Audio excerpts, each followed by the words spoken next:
तो दोस्तों आप सभी का स्वागत है आपका अपना प्यारा YouTube channel Puneet sir chemistry classes में।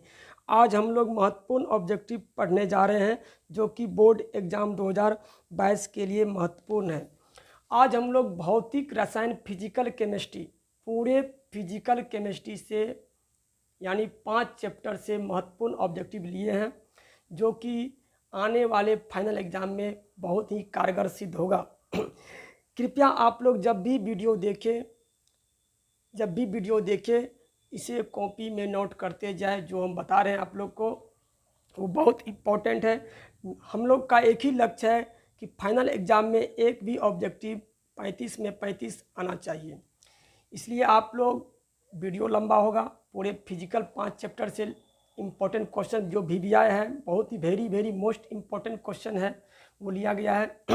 चलिए हम लोग आज शुरुआत करते हैं ऑब्जेक्टिव। और आप लोग ज़ोरदार तरीक़ा से लाइक और शेयर कर दें, इसे सब्सक्राइब भी कर दें। चलिए आगे क्वेश्चन देखते हैं। आज का पहला क्वेश्चन है BCC एकक सेल में लैटिस बिंदुओं की संख्या होती है। फटाफट बोलते जाइए।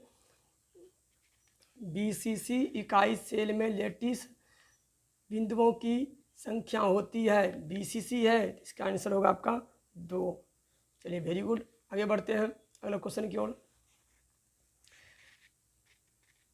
शॉटकी दोष के कारण ठोस का घनत्व क्या होता है?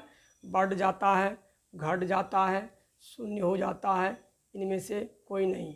शॉटकी दोष के कारण आपको मालूम होगा, शॉटकी दोष के कारण जो है ठोस का घनत्व घट जाता है। चलिए वेरी गुड, आगे चलते हैं अगले क्वेश्चन की ओर चलते हैं जो कि इम्पोर्टेंट है। फ्रेंकल दोष और शॉटकी दोष उत्पन्न होते हैं। फ्रेंकल दोष और शॉटकी दोष उत्पन्न होते हैं आयनिक क्रिस्टल में, नॉन आयनिक क्रिस्टल में, दोनों में, इनमें से कोई नहीं। शॉटकी दोष और फ्रेंकल दोष आपको आयनिक क्रिस्टल में पाया जाता है, याद रखिएगा। फ्रेंकल दोष और शॉटकी दोष आपका आयनिक क्रिस्टल में मिलता है, जबकि अंतराकाशी दोष और रिक्तिका दोष आपको नॉन आयनिक क्रिस्टल में मिलता है। चलिए अगला क्वेश्चन देखते हैं। अगला क्वेश्चन की ओर प्रस्थान करते हैं। एक क्रिस्टल में कितने प्रकार के जालक संभव है? एक क्रिस्टल में कितने प्रकार के जालक संभव है? 23, 7, 12, 14। तो एक क्रिस्टल में कितने प्रकार के क्रिस्टल जालक संभव है? तो 7। कितना होगा? 7। एक क्रिस्टल में कितने प्रकार के क्रिस्टल जालक संभव है? 7 है, 7। अगला क्वेश्चन को बढ़ते हैं। बेंजीन C6H6 क्या है? C6H6 कैसा पदार्थ है? अनुचुंबकीय, लो चुंबकीय, प्रतिचुंबकीय, इनमें से कोई नहीं। तो आपका राइट आंसर है ये प्रतिचुंबकीय, डायमैग्नेटिक। जैसे बेंजीन हो गया, NaCl हो गया, ये प्रतिचुंबकीय होता है जिनमें कि अनपेयर इलेक्ट्रॉन 0 होते हैं। चलिए अगला क्वेश्चन देखते हैं। FCC जालक में कितने परमाणु होते हैं? FCC जालक में कितने परमाणु होते हैं? 1, 2, 3, 4। FCC जालक में कितने परमाणु होते हैं आपका? FCC जालक में होते हैं आपका कितना? फटाफट बोलिए आप लोग। 4। ठीक है, क्योंकि 8 कोना मिला के एक होता है, 6 फेस का 3, 1, 4। अगला क्वेश्चन देखते हैं। Na2O में सोडियम की उप सहसंयोजक संख्या है। Na2O में सोडियम का पूछा है, आपका राइट आंसर है 4। Na2O में Na का सोडियम का उप सहसंयोजक कोऑर्डिनेशन नंबर कितना है? 4 है। चलिए अगला क्वेश्चन को बढ़ते हैं। ट्रांजिस्टर सेटों के निर्माण में प्रयुक्त होने वाला तत्व है। ट्रांजिस्टर सेटों के निर्माण में प्रयुक्त होने वाला तत्व क्या आपका है? सिलिकॉन और जर्मेनियम। सिलिकॉन होगा आपका राइट आंसर। चलिए अगला क्वेश्चन पर प्रश्न करते हैं। जालक में ABAB व्यवस्था दर्शाती है। ABAB जालक में क्या दर्शाता है? SCP, हेक्सागोनल क्लोज पैकिंग दिखाता है। हेक्सागोनल SCP का ही दूसरा नाम है ABAB जालक। चलिए अगला क्वेश्चन पर प्रश्न करते हैं। यदि बैंड गैप 0.7 इलेक्ट्रॉन वोल्ट हो तो वह कहलाता है आपका अर्धचालक। क्या कहलाएगा? अगर बैंड गैप 0.7 इलेक्ट्रॉन वोल्ट हो तो वो क्या कहलाता है? अर्धचालक। अगर 0 वोल्ट होगा तो वो अतिचालक, अगर इससे ज़्यादा होगा तो विद्युत रोधी होगा। चलिए आपका राइट आंसर ये है। चलिए अगला क्वेश्चन की ओर प्रस्थान करते हैं। निम्नलिखित में किस धातु निम्नलिखित में क्या है? निम्नलिखित में किस धातु की समन्वय संख्या 8 होती है? तो आपका राइट आंसर है पोटासियम। पोटासियम आपका राइट आंसर है। अगला क्वेश्चन है, निम्नलिखित में कौन सा पदार्थ विषमदैशिक दर्शाता है? विषमदैशिक कौन दर्शाता है आपको मालूम होगा। चलिए, निम्नलिखित में कौन सा पदार्थ विषमदैशिक क्रिस्टलीय ठोस दर्शाता है? इसमें इसका एग्जाम्पल है क्रिस्टल ठोस का BaCl2 आपका जो है विषमदैशिक दर्शाता है। चलिए अगला क्वेश्चन है, शॉटकी दोष में होने का कारण है। शॉटकी दोष होने का कारण है लेटिस साइट से कैटायन की अनुपस्थिति, लेटिस साइट से एनायन की अनुपस्थिति, कैटायन का विस्थापन, लेटिस साइट से कैटायन और एनायन के पेयर की अनुपस्थिति। आपको पता होगा शॉटकी दोष क्या होते हैं। शॉटकी दोष में इक्वल संख्या में धनायन और ऋणायन अपने जालक बिंदु से विलुप्त हो जाते हैं। तो यहाँ होगा आपका लेटिस साइट से कैटायन यानी धनायन और एनायन ऋणायन के पेयर अनुपस्थित। आपका आंसर सी डी हो जाएगा। अगला क्वेश्चन को पढ़ते हैं। एक्स और वाई तत्वों से निर्मित यौगिक घनीय संरचना में क्रिस्टलीकृत होता है, जिसमें एक्स परमाणु घन के कोनों पे और वाई परमाणु फलक के केंद्रों पर उपस्थित होता है। तो यौगिक का सूत्र क्या होगा? तो आपको मालूम होगा एक्स कहाँ पे है? घन के कोनों पे, और घन के कोनों 8 मिला कितना होता है? परमाणु 1। और वाई कहाँ है? घन के फलक पे। फलक कितने हैं? 6 है, 6 हैं, और 6 में मिला कितना हुआ आपको? 3, क्योंकि एक फेस पे जो परमाणु होंगे उसका 1/2 होगा। तो कितना होगा आपका आंसर? होगा राइट होगा XY3। इस वीडियो को हम उतना सॉल्व नहीं कर रहे हैं, आगे वाले वीडियो में हम लोग सॉल्व करके देखेंगे। ठीक है। ब्रेवस जालकों की संख्या होती है कितना? 14 होती है। अगला क्वेश्चन देखते हैं, इंपॉर्टेंट जो कि है, पी टाइप अर्धचालक में बहुसंख्य आवेश होता है किसके कारण? छिद्र के कारण। पी टाइप अर्धचालक में बहुसंख्य आवेश वाहक होता है, छिद्र के कारण होता है, मालूम होगा। चलिए आगे देखते हैं। अगला क्वेश्चन है, फलक केंद्रित इकाई में त्रिज्या के किनारे की लंबाई में क्या संबंध है? क्वेश्चन क्या है? फलक केंद्रित इकाई सेल में त्रिज्या और किनारे की लंबाई में क्या संबंध है? तो इसका राइट आंसर आपका हो जाएगा, फलक बोला है तो हो जाएगा इसमें A = 2√2r। चलिए अगला क्वेश्चन देखते हैं। निम्नलिखित में कौन बेरवेदार ठोस है यानी अक्रिस्टलीय ठोस है? ग्रेफाइट, क्वार्ट्ज गिलास, क्रोम एलम, सिलिकॉन कार्बाइड। आपका क्वार्ट्ज गिलास क्या है? बेरवेदार ठोस है, अक्रिस्टलीय ठोस है। अगला क्वेश्चन देखते हैं, जर्मेनियम अर्धचालक के साथ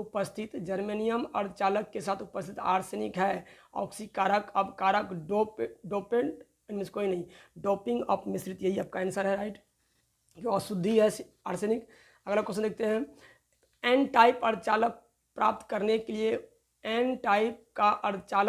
करने के लिए उसमें किस प्रकार का तत्व मिलाना चाहिए? आपको मालूम है एन टाइप के लिए पंच संयोजी और पी टाइप के लिए आपका त्रिसंयोजी होगा। अगला क्वेश्चन देखते हैं, SCP में कुल परमाणुओं की संख्या होती है कितना होता है? SCP में कुल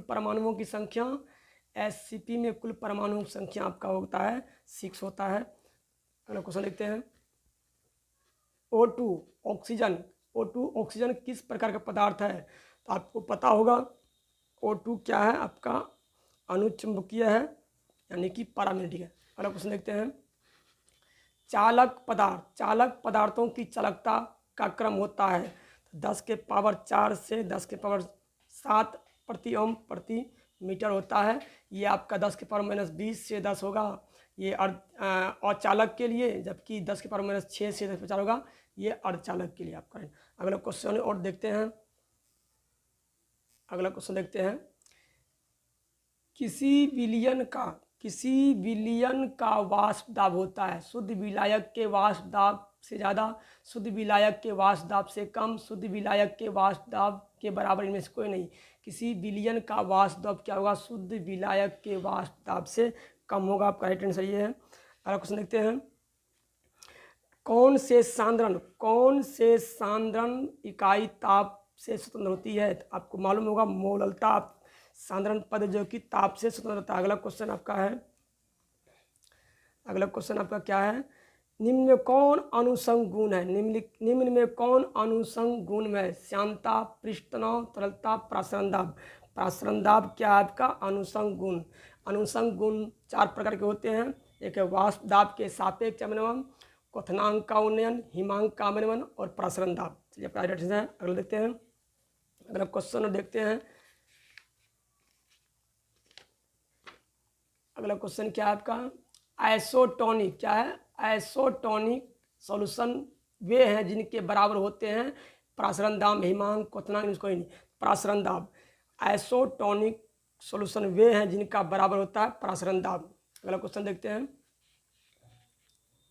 अगला क्वेश्चन क्या है? आदर्श विलयन के लिए होता है del H mixing 0, del H mixing 0 से बड़ा, डेल एच मिक्सिंग 0 से छोटा, इसको ही नहीं। आपका राइट आंसर होगा डेल एच मिक्सिंग जो है इंथैल्पी में परिवर्तन क्या है? 0 है। अगला क्वेश्चन देखते हैं। प्रासरण दाब बढ़ता है जब, प्रासरण दाब बढ़ता है जब ताप बढ़ता है, ताप घटता है, आयतन बढ़ता है, इनमें से कोई नहीं। तो आपका राइट आंसर है ताप बढ़ता है। ताप बढ़ता है। अगला क्वेश्चन देखते हैं। क्या अगला क्वेश्चन? विलयन में विलय और विलायक के मोल प्रभाज का योग होता है। विलयन में विलय और विलायक के मोल प्रभाज का योग होता है कितना?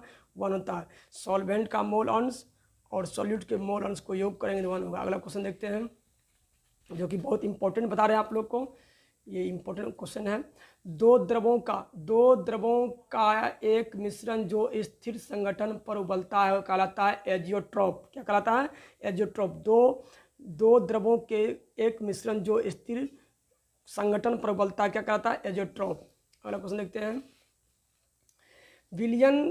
विलयन के अनुषंग गुणधर्म वे गुण जो कि निर्भर करता है कणों के आकार पर, विलायक की प्रकृति पर, केवल कणों की प्रकृति पर, केवल कणों की संख्या पर। आपका राइट आंसर है केवल कणों की संख्या पर।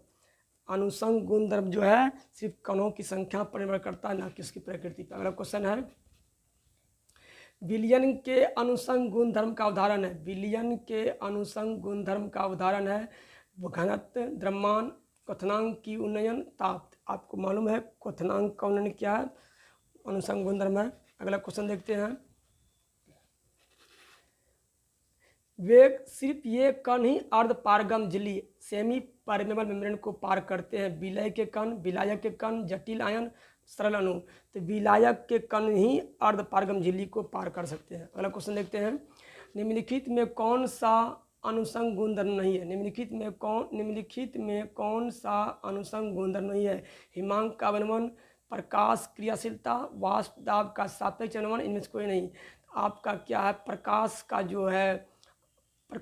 जो क्रियाशीलता है ये आपका अनुषंग गुणधर्म नहीं है। अगला क्वेश्चन देखते हैं।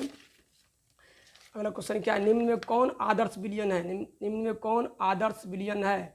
इथाइल ब्रोमाइड, इथाइल अल्कोहल जल, क्लोरोफॉर्म, बेंजीन और टॉल्यूइन। आपका ये है बेंजीन और टॉल्यूइन क्या है आपका आदर्श विलयन का एक एग्जाम्पल उदाहरण। अगला क्वेश्चन देखते हैं।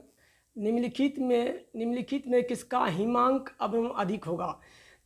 तो K2SO4 है, Al2SO4 का ऑल 3 है, NaCl कोई नहीं। इसमें आई देखना होगा, आई 1/2 फैक्टर ज़्यादा होगा। तो ये 1/2 आई क्या है? 1/2 फैक्टर जो समानुपाती होता है अनुषंग गुणधर्म कोलिगेटिव प्रॉपर्टी के। तो यहाँ पे हिमांक का मान क्या है? कोलिगेटिव प्रॉपर्टी है, अनुषंग गुणधर्म है। इसमें आई जो है 1/2 फैक्टर, इसमें कितना होगा? K2SO4 का आई हो जाएगा आपका 1/2 फैक्टर 3 हो जाएगा, जबकि ये Al2SO4 का होल 3 का आई जो 1/2 फैक्टर हो जाएगा वो 3 2 5 हो जाएगा। इसका जो आई होगा वो आपको कितना होगा? 2 होगा। इसको ही नहीं। तो ये आपका बी नंबर सही है, Al2 का होल 3 कह रहा। इनमें से कौन, अगला क्वेश्चन है, इनमें से कौन राउल्ट का नियम है, इनमें से कौन राउल्ट का नियम है? पी ए बराबर पी नोट एक्स ए, पी नोट ए बराबर P A x A, P note P बराबर के एच एक्स है। ये आपका राइट आंसर है पी ए, यानी ए का जो आंशिक दाब है या सोल्यूशन का पी नोट ए प्लस एक्स ए के बराबर होगा। चलिए अगला क्वेश्चन देखते हैं। हेनरी का बहुत इंपॉर्टेंट है, इनमें से कौन हेनरी का नियम है? इनमें से कौन हेनरी का नियम है? पी बराबर P naught x, P note बराबर पी एक्स, पी बराबर के एच क्या है? हेनरी कांस्टेंट, एक्स क्या है? गैस के मोलन्स। आपका राइट आंसर है सी। अगला क्वेश्चन और देखते हैं। प्रति केजी विलायक में घुले हुए विलय के मोलों की संख्या होती है। प्रति केजी, तो आपका राइट आंसर है मोलरता। अगर प्रति लीटर अगर आता प्रति लीटर बिलियन में घुले हुए मोलों की संख्या तो मोलरता। यहाँ है प्रति केजी विलायक क्या है? विलायक में घुले हुए विलय के मोलों की संख्या है मोलरता। अगला क्वेश्चन देखते हैं। पूरे फिजिकल केमिस्ट्री से लिया गया ऑब्जेक्टिव है। गोताखोरों ऑक्सीजन के साथ कौन सा गैस मिलाकर ले जाते हैं? गोताखोर जो एक्वा डाइवर्स होते हैं ऑक्सीजन के साथ कौन सी गैस मिलाकर ले जाता है? तो आपका राइट आंसर है हीलियम मिला कर ले जाता है। चलिए अगला क्वेश्चन देखते हैं। अगला क्वेश्चन है धात्विक पदार्थ मेटेलिक पदार्थ, ये धात्विक पदार्थों में चालकता का कारण क्या है? आयन, मुक्त इलेक्ट्रॉन, धातु के परमाणु में से कोई नहीं। तो आपका राइट आंसर है मुक्त इलेक्ट्रॉन, धातु के परमाणु से कोई नहीं, मुक्त इलेक्ट्रॉन। यानी धात्विक पदार्थ होंगे उसमें जो चालकता का कारण है वो इलेक्ट्रॉन होता है, जो फ्री इलेक्ट्रॉन होता है इस कारण। अगला क्वेश्चन है वैद्युत अपघट में चालकता का कारण क्या है? वैद्युत अपघट में आयन, मुक्त इलेक्ट्रॉन, धातु के परमाणु से कोई नहीं। तो वैद्युत अपघट में जो चालकता का कारण वो क्या है? आयन के मोशन गति करने से होता है, आयन होता है। चलिए क्वेश्चन देखिए। फैराडे की इकाई है एम्पियर, कूलम प्रति मोल, सेकेंड, कूलम प्रति सेकेंड। आपका राइट है कूलम प्रति मोल। चलिए अगला क्वेश्चन देखते हैं। फैराडे के हो गया। अगला क्वेश्चन देखते हैं। चालकता की इकाई है प्रति ओम मीटर सेंटीमीटर स्क्वायर, ओम सेंटीमीटर माइनस इनवर्स होगा। यह है ओम प्रति सेंटीमीटर प्रति ओम सेंटीमीटर स्क्वायर प्रति हुआ। इसमें राइट आंसर आपका हो जाएगा चालकता की यानी कंडक्टिविटी का है तो आपका हो जाएगा प्रति ओम प्रति सेंटीमीटर, या इसको साइमन प्रति सेंटीमीटर भी बोलते हैं, या इसको हम साइमन प्रति मीटर भी बोलेंगे, या ओम प्रति सेंटीमीटर भी बोलते हैं। चलिए अगला क्वेश्चन देखते हैं। मोलर चालकता की इकाई है प्रति ओम प्रति मीटर प्रति ओम प्रति सेंटीमीटर प्रति ओम cm स्क्वायर प्रति मोल। आपका राइट आंसर है डी, जो कि प्रति ओम या पर ओम cm स्क्वायर और प्रति मोल राइट आंसर है। अगला क्वेश्चन देखते हैं। फैराडे का प्रथम नियम किससे संबंधित है? ई बराबर एम सी स्क्वायर, डब्ल्यू बराबर Z I T, P B बराबर एन आर टी, क्या इनमें से कोई नहीं। तो आपका राइट आंसर है ये, क्योंकि फैराडे का फर्स्ट लॉ क्या है? जो डब्ल्यू क्या है? जमा हुए पदार्थ की मात्रा जो है समानुपाती होता है क्यू के आवेश के, और इसको हटाने के लिए हम डब्ल्यू बराबर जेड लिखते हैं। कांस्टेंट इकाई है जो कि रासायनिक तुल्यांक की है। विद्युत रसायन जेड क्या है? विद्युत रसायन तुल्यांक है, और हम लिख सकते हैं इसको डब्ल्यू बराबर जेड, क्यू की जगह पे आई एम्पियर टी टाइम। आपका राइट आंसर इसका बी है। अगला क्वेश्चन देखते हैं। 96,500 कूलम विद्युत धारा CuSO4 के विलयन से मुक्त करती है तो कितना कॉपर जमा होता है? तो आपका राइट आंसर हो जाएगा इसमें 31.75। इसका सॉल्यूशन हम अगले वीडियो में करेंगे सबका, क्योंकि लंबा वीडियो हो जाएगा इसलिए हम इसको सॉल्यूशन नहीं कर रहे हैं। फिर आपको हम सॉल्यूशन करके दिया जाएगा सब एक एक करके अगला नेक्स्ट वीडियो में। सेल स्थिरांक है, सेल स्थिरांक क्या होता है? आई बटा ए बटा आई, या एल एल है, एल बटा ए बटा एल, ए गुना एल। आपको जी क्या है? जी स्टार क्या है आपका? जी स्टार है सेल स्थिरांक बराबर होता है एल बटा ए। एल क्या है? दो इलेक्ट्रोड के बीच की दूरी। ए क्या है? पृष्ठ ये क्षेत्रफल है इलेक्ट्रोड के अनुप्रस्थ काट का क्षेत्रफल है। आपका राइट आंसर ए है इसके, एल बटा ए। चलिए अगला क्वेश्चन की ओर देखते हैं। विद्युत अपघटन में ऑक्सीकारक होता है, विद्युत अपघटन में ऑक्सीकरण होता है। कहाँ पे होता है? तो देखिए आपका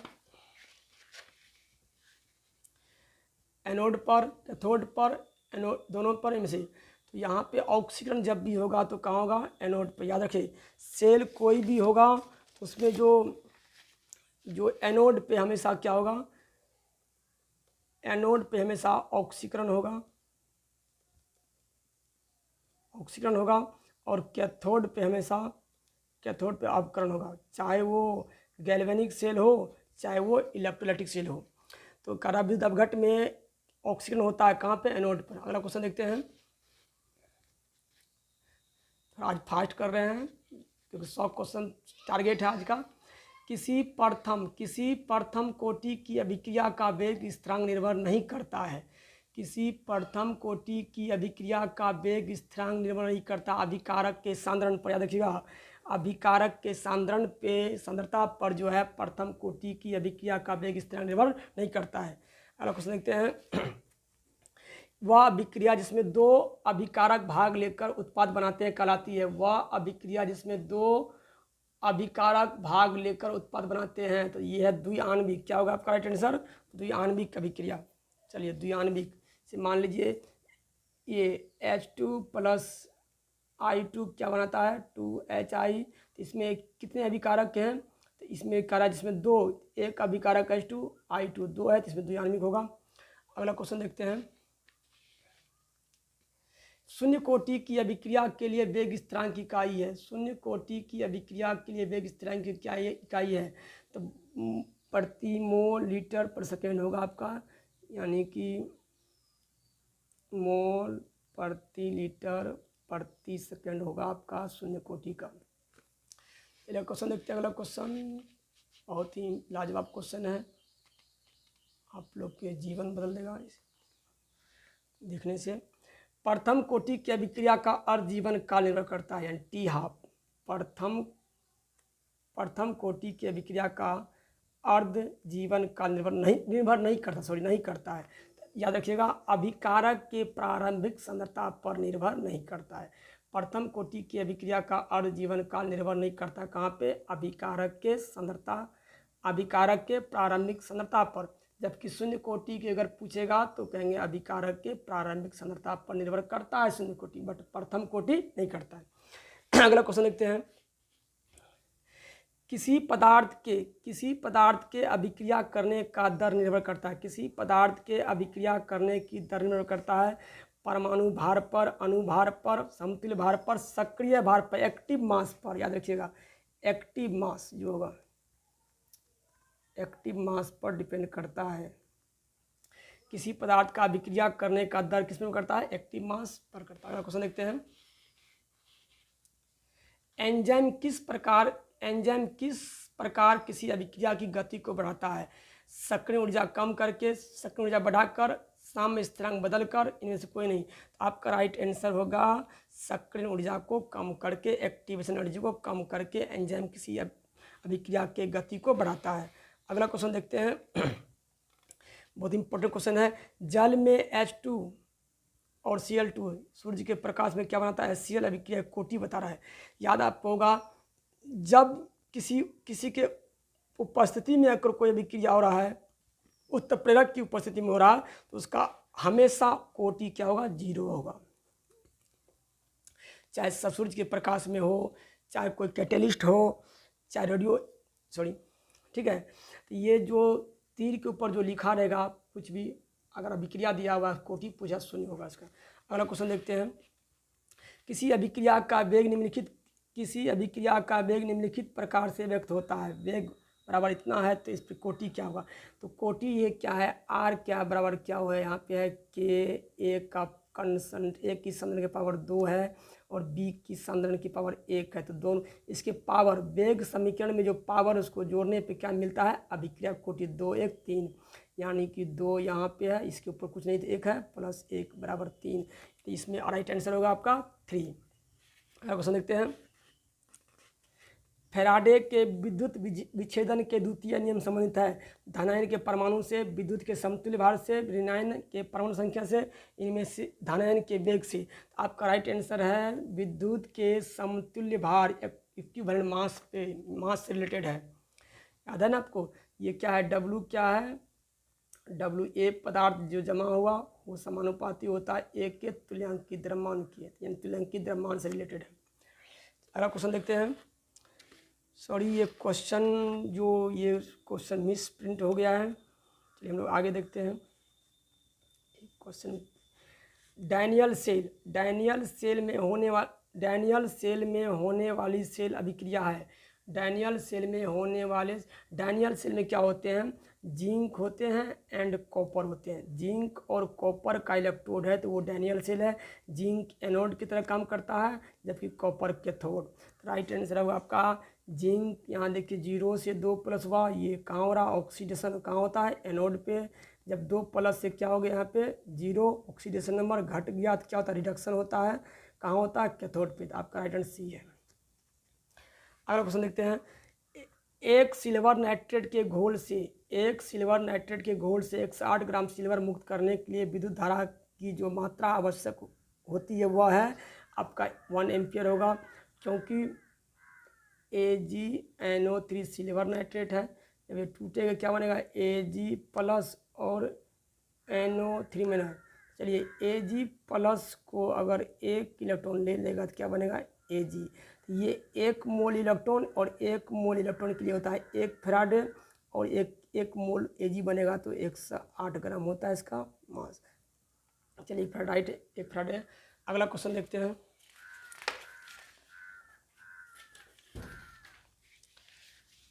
ये ऑब्जेक्टिव का महासंग्राम चल रहा है, दिल थाम के देखे। आप लोग तो बोरिंग हो गए होंगे, सर आज लंबा वीडियो ले रहे हैं, सॉरी आप लोग के लिए है। विद्युत अपघटन की क्रिया में कैथोड पर होता है, याद रखिए, अपक्षीकरण, अपकरण, विघटन। अपकरण कहाँ होता है, हमेशा कैथोड पे। अगला क्वेश्चन देखते हैं। निम्नलिखित में कौन द्वितीय सेल है, lead Leclanche cell, lead storage battery, सांद्रण सेल, इनमें से कोई नहीं। लेड एस्टरेज बैटरी जो है आपका सेकेंडरी सेल है। सेकेंडरी जो बार बार चार्ज किया जाए। सेल 2 तरह का होता है, एक प्राथमिक सेल होता है, एक द्वितीय सेल होता है। प्राथमिक सेल जो एक बार यूज किया जाए, जो एक बार चार्जेबल हो, प्राथमिक कहेंगे। द्वितीय सेल जो कि बार बार चार्जेबल हो। अगला क्वेश्चन, वर्धक का कार्य होता है अभिक्रिया की दर को बढ़ाना, उत्प्रेरक की क्रियाशीलता को बढ़ाना, अभिक्रिया के ताप को बढ़ाना, अभिक्रिया के उत्पादों की संग्रह में। आपको वर्धक जो प्रमोटर होता है, जैसे मान लो ये N2 है, हेबर विधि, अमोनिया बनता है हेबर विधि से, N2 प्लस H2 है। जब इसमें हम Fe उत्प्रेरक डालते हैं तो 2 अमोनिया बनता है मोलिकुल, और इसमें एमओ जो है, एमओ वर्धक होता है। क्या ये वर्धक? तो यहाँ एमओ जो वर्धक क्या करता है, ये Fe जो उत्प्रेरक है, उत्प्रेरक की क्रियाशीलता को क्या करता है, बढ़ाता है। अगला क्वेश्चन देखते हैं। किसी आयन की अस्खलन क्षमता प्रभाव निर्भर करता है संयोजकता के चिन्ह पर, संयोजकता आवेश के चिन्ह पर, आवेश के चिन्ह पर। तो आपको याद है हार्डी सुलझेगा नियम, जो अस्खलन जो संयोजकता और आवेश के चिन्ह पर प्लस है कि माइनस है, वैलेंसी पर। चलिए अगला क्वेश्चन देखते हैं।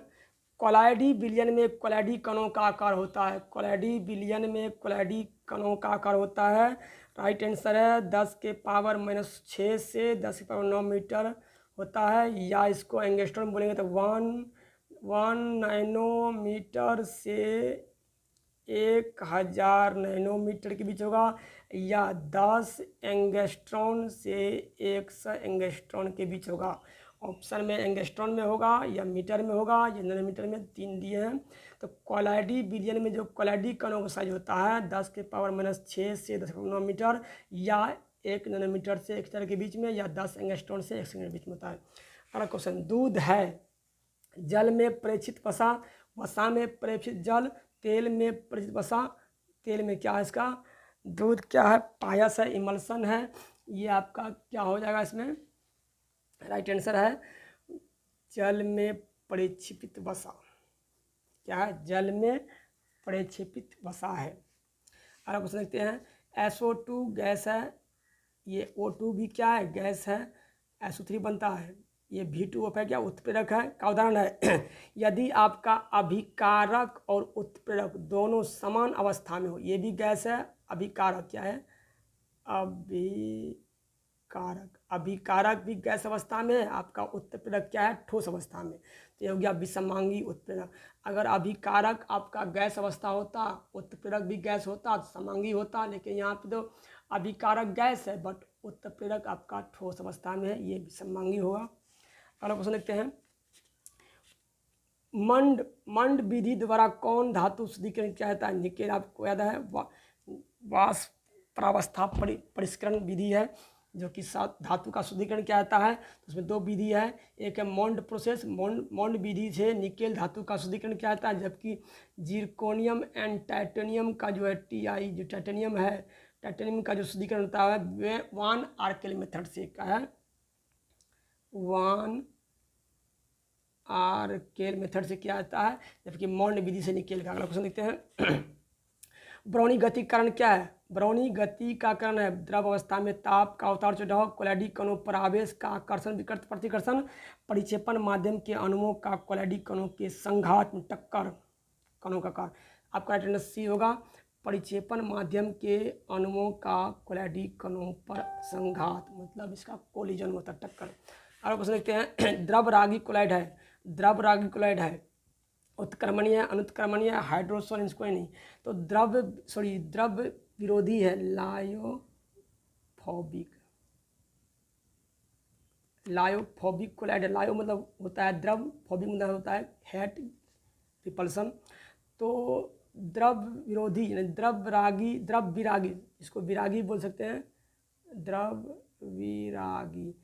विरागी क्या है, उत्क्रमणीय अनुत्क्रमणीय हाइड्रोसिल, ये क्या आपका है, उत्क्रमणीय है,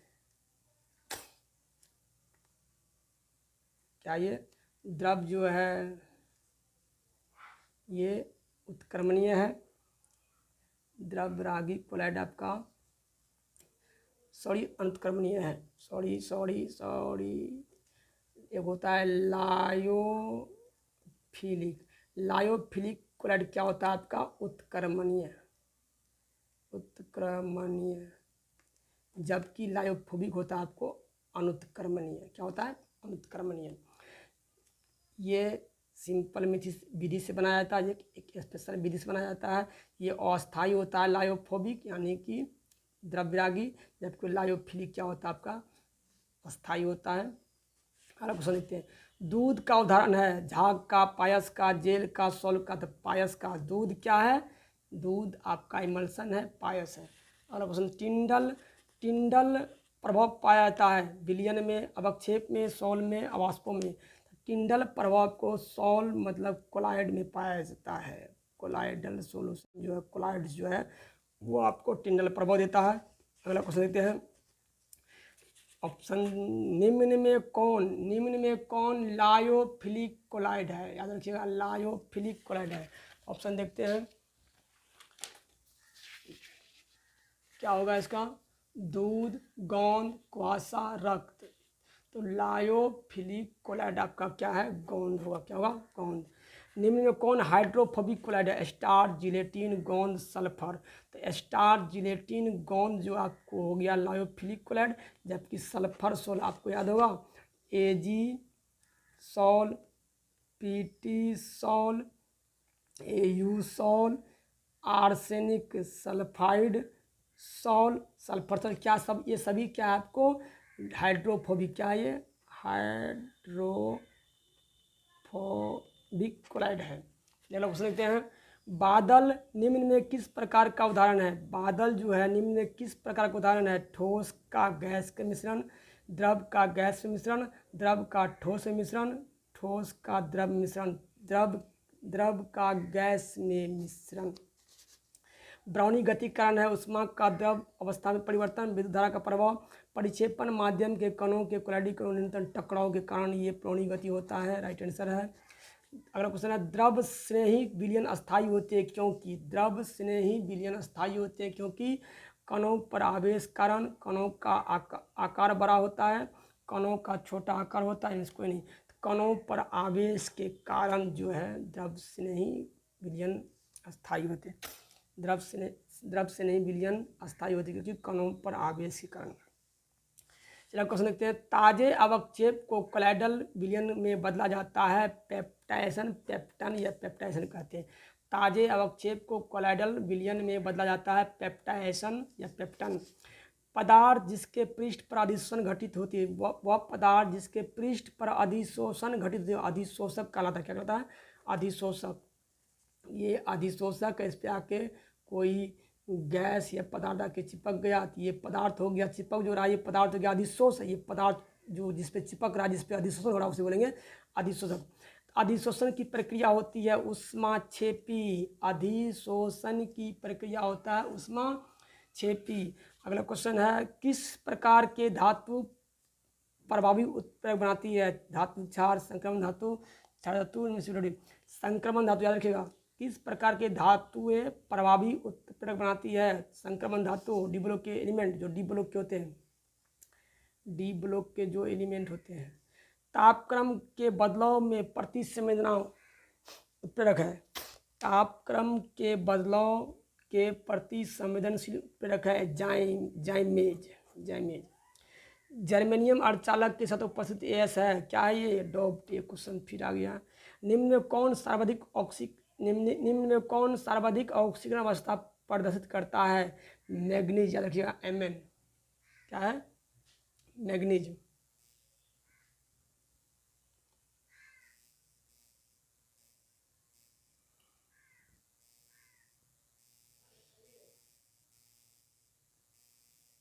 चलिए अगला क्वेश्चन देखते हैं। क्रिस्टल का घनत्व घटता है, क्रिस्टल का घनत्व घटता है शॉटकी दोष, फ्रैंकल दोष, दोनों में इसको नहीं। क्रिस्टल का घनत्व घटता है किसमें? शॉटकी दोष में। क्रिस्टल का घनत्व घटता है किसमें? शॉटकी दोष में। चलिए अगला क्वेश्चन देखते हैं। कम क्वेश्चन चल रहा है हम लोग। फ्रैंकल दोष के संबंध में कौन सा कथन सही है? घनत्व अपरिवर्तित रहता है, परावैद्युतांक में वृद्धि, आयन का निम्न समन्वय संख्या एवं निम्न धनायन संख्या साझ होते हैं, इनमें से कोई नहीं। तो कह रहा है फ्रैंकल दोष के संबंध में कौन कथन सही है? तो घनत्व अपरिवर्तित। फ्रैंकल दोष में जो घनत्व होते हैं वो क्या होते हैं? अपरिवर्तित होते हैं। NaCl, CCl और जनरस के धनायन और ऋणायन में कोऑर्डिनेशन नंबर Cn होता है। तो इसमें Na का 6 होता है, इसका भी 6, इसका भी 8, इसका होता है 8। आंसर है राइट आपका। ये नहीं होगा, ये नहीं होगा, ये आपका होगा ये नंबर 6। अगला क्वेश्चन है, एप सेंटर युक्त क्रिस्टल होते हैं, एप सेंटर क्रिस्टल युक्त होते हैं, क्या होते हैं? इसमें कॉलर्ड एवं पैरामेट्रिक। एप सेंटर में क्या पाया? अगर आपसे पूछा जाए कि एप सेंटर में क्या पाया जाता था? इलेक्ट्रॉन। इसी इलेक्ट्रॉन के कारण ये कलर शो करते हैं। Thank you. आप सभी का बहुत सारा प्यार मिला। बहुत सारा वीडियो लंबा हो गया है, आप लोग इसे कॉपी में लिख लें और अपने दोस्तों के साथ शेयर करें, इनको सब्सक्राइब करें। Thank you. जय हिंद।